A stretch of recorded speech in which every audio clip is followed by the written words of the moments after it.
ॐ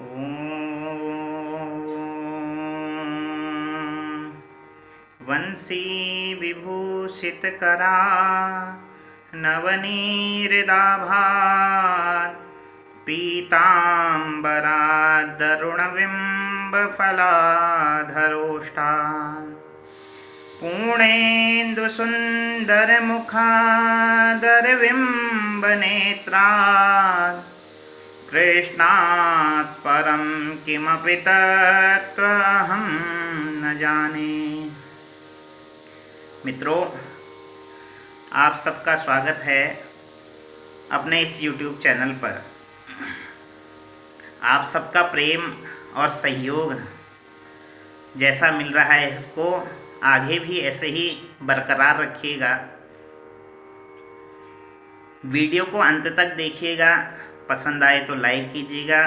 channel जिन्होंने अभी तक सब्सक्राइब नहीं किया है कृपया कर चैनल को सब्सक्राइब कीजिए, बेल आइकन को दबाइए जिससे हमारे आगामी संवाद आप सब तक पहुंचते रहें। और जैसा आप मित्रों ने अभी तक कहा, एक मित्र ब्रजेश जी हैं, उनका आया कि 5 कर्मेंद्रियाँ 5 ज्ञानेंद्रियों के विषय में बतलाएं, तो आगामी वीडियो में मैं उन पर भी चर्चा करूंगा। एक सुरेश पंथ जी हैं, उन्होंने कहा कि कुछ हिंदू धर्म के विषय में बतलाएं। तो वैसे तो हिंदू धर्म बहुत बृहद बहुत विशाल है, किंतु उस पर भी स्पर्श करने की चेष्टा करूंगा। किंतु आज का जो विषय मैंने कल की वीडियो में बतलाया था कि चावल एकादशी के दिन क्यों नहीं खाते हैं, इसका धार्मिक और वैज्ञानिक कारण को आप सबके सम्मुख लेकर आया हूं। तो सबसे पहले यदि आध्यात्मिक कारण जाने तो प्राचीन समय में एक मेधा ऋषि हुए जिनका वर्णन देवी भागवत, मार्कंडेय पुराण, पद्म पुराण, दुर्गा सप्तशती आदि में जगह जगह पर आया है। देवी भागवत में कहीं पर इनको सुमेधा ऋषि के रूप में भी संबोधित किया गया है। तो कथा इस प्रकार है कि एक बार माता भगवती इन पर कुपित हो गई, तो माता के कोप से बचने के लिए योग माया के द्वारा इन्होंने अपने शरीर से प्राणों का उत्सर्ग कर दिया।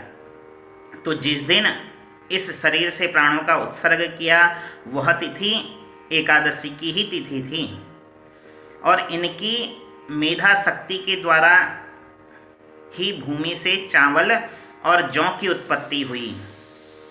इस कारण एकादशी के दिन चावल को वर्जित बतलाया, क्योंकि ऐसी मान्यता है कि यदि इस दिन चावल खाया जाए तो मेधा ऋषि का मांस और रक्त खाने के बराबर पाप व्यक्ति को लगता है। इसलिए प्राचीन समय में हमारे बुजुर्ग भी कहते थे कि एकादशी के दिन अन्न का आहार व्यक्ति को नहीं करना चाहिए। जो व्रत नहीं कर सकते उनको भी चावल का आहार का त्याग इस दिन करना चाहिए, और जो व्रती हैं वह फलाहार रहकर इस व्रत को करें। तो यह सब बातें बतलाई। किंतु आजकल का जो समाज है यह ज़्यादातर वैज्ञानिक कारण जानना चाहता है कि वैज्ञानिक क्या कारण है, किस लिए चावल को वर्जित बतलाया गया।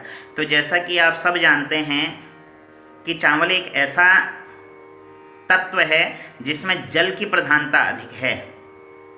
चावल की खेती आप देखिए, इसमें जल की अधिकता है, और यदि शरीर में व्रत वाले दिन जल की मात्रा अधिक हो तो मन चंचल अधिक रहता है, क्योंकि मन का कारक है चंद्रमा। ज्योतिष शास्त्र में चंद्रमा को मन का कारक बतलाया गया, और वेद कहता है चंद्रमा मनसो जातः, कि चंद्रमा मन का जातक है। तो जिस प्रकार पूर्णमासी के दिन समुद्र में ज्वार उत्पन्न होता है, ज्वार भाटा आता है, जब पूर्ण चंद्र रहता है तो वो जल को अपनी ओर आकर्षित करता है। तो वैसे ही हमारे शरीर में यदि जल की अधिकता होगी तो मन को विचलित चंद्रमा करेगा, और मन विचलित होगा तो व्रत के नियम भंग होने की आशंका अधिक रहती है।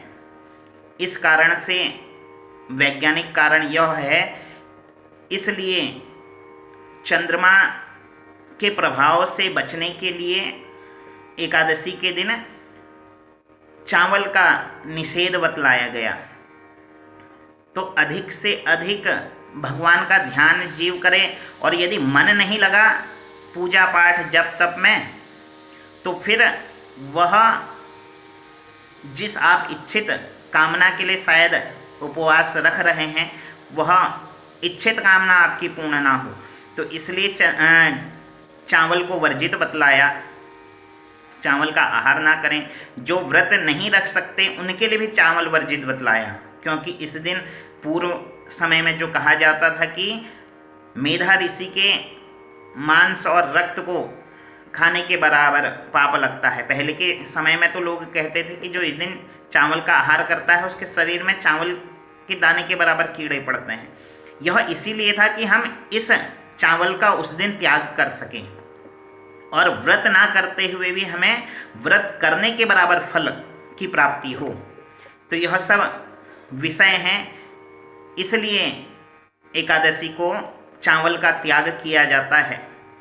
तो यह सब बातों को ध्यान में रखकर व्यक्ति, चाहे वो वैज्ञानिक कारण के हिसाब से वर्जित माने या आध्यात्मिक कारण से वर्जित माने, किंतु चावल इस दिन अपने भोजन से वर्जित रखें, जिससे भगवत कृपा अधिक से अधिक जीव को प्राप्त हो।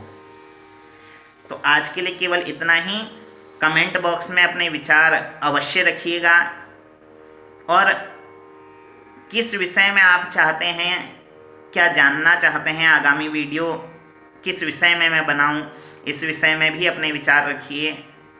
और जो विचार मित्रों के अभी तक आए हैं, इन विषय पर आगामी वीडियो पर आपके साथ चर्चा अवश्य करूंगा। तो यह एकादशी का व्रत आप सबके जीवन में भगवान की भक्ति को लेकर आए। इसी के साथ आज की राधे राधे, जय श्री राम, हर हर महादेव।